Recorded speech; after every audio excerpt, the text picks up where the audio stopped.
Dieu est en train de dire que désormais, tout ce qui est fait à base de terre, pour prospérer, doit travailler. Pour manger, doit travailler. Mais j'ai envie de te dire, ce n'est pas comme ça que Dieu avait créé les hommes au début. Amen.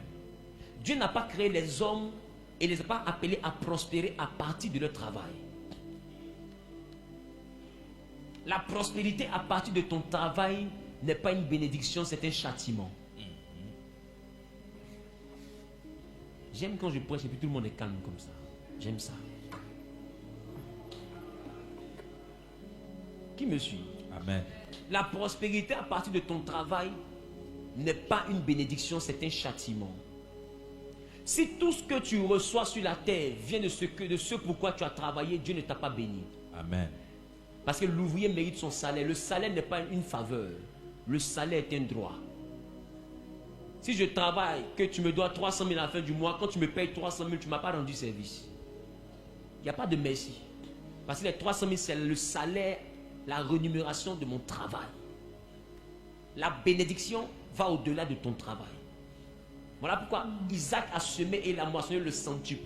C'est-à-dire que Isaac a semé, il a moissonné ce qu'il devait moissonner. Et la bénédiction a envoyé 100 fois ce qu'il devait moissonner. Ça veut dire que la bénédiction est venue s'ajouter à 99%. La bénédiction a envoyé 99 fois ce qu'il devait semer, ce qu'il devait moissonner. Donc tu vois que la bénédiction a donné au-delà de ce pourquoi il a travaillé. En réalité, j'ai envie de te dire, la Bible dit que ce que les hommes vont chercher, Dieu donne ça à ses enfants pendant qu'eux ils dorment. L'homme que Dieu a créé, il n'a pas créé pour souffrir, il a créé pour dominer. Amen. Et j'ai envie de te dire, l'argent n'est pas un objet, l'argent est une entité. On ne cherche pas l'argent, on domine et on attire l'argent. L'avenir n'appartient pas à celui qui se lève tôt. Commence à devenir spirituel et tu comprendras les choses de l'esprit. Est-ce que je parle à quelqu'un? Amen. L'argent est une entité. Et j'ai envie de dire à quelqu'un encore. J'ai envie de dire à quelqu'un encore. L'argent que tu cherches, sans obéir au principe, prend la vie.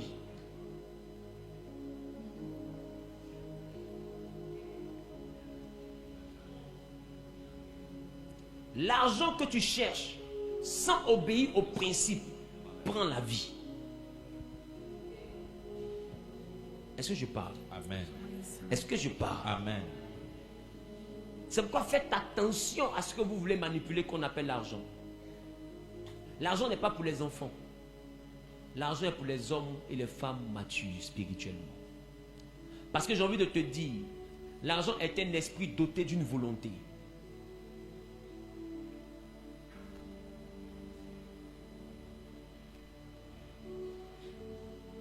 Comme on dit gagner de l'argent, en anglais on dit quoi?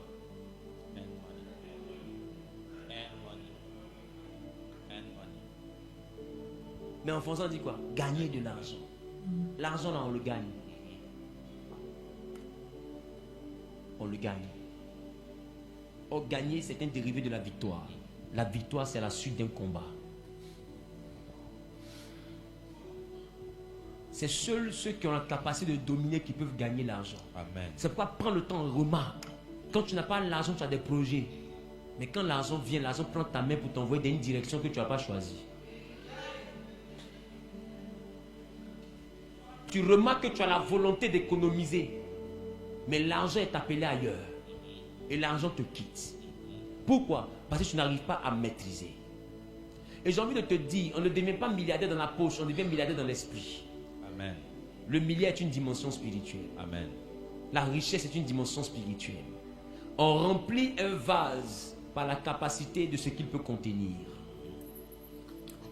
Donc quand tu pries pour être millionnaire, demande à Dieu d'élever ton esprit à la dimension de celui qui peut dominer les millions.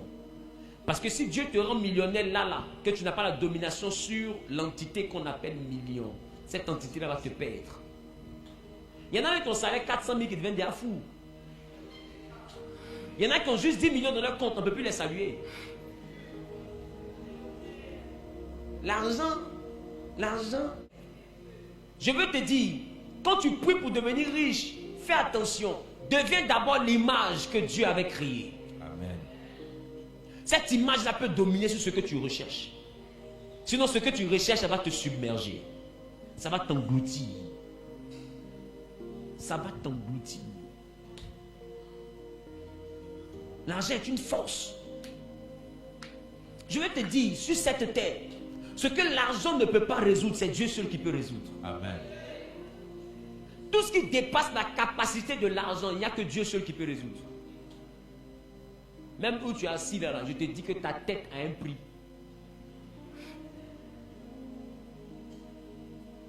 Est-ce que je parle à quelqu'un? Amen.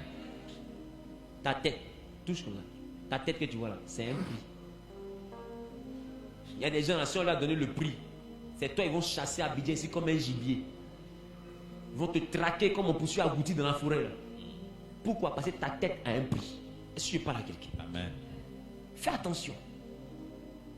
Dis avec moi, l'homme que Dieu a créé. L'homme que Dieu a créé. Durant ce jeûne-là, il faut demander à Dieu d'éveiller tes sens spirituels. Il faut lui demander de t'apprendre à voir comme Adam voyait.